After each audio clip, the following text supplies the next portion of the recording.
In this video, we'll explore the ability to export parts of a project schematic as subcircuits in the design to manufacturing software. A subcircuit is a portion of a project saved as a part file. After giving it a descriptive name, the export range can be set to all sheets, a specific selection of sheets, or the selection of a circuit on a single sheet.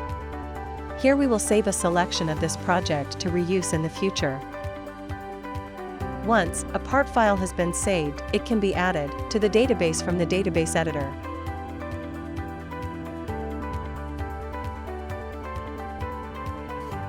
Creating a new component of a subcircuit type, it can be given a unique name and attributes.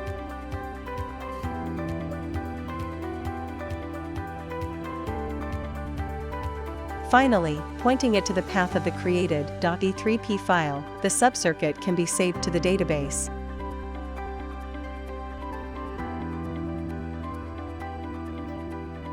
Selecting it from the subcircuit components folder allows adding it to an open sheet.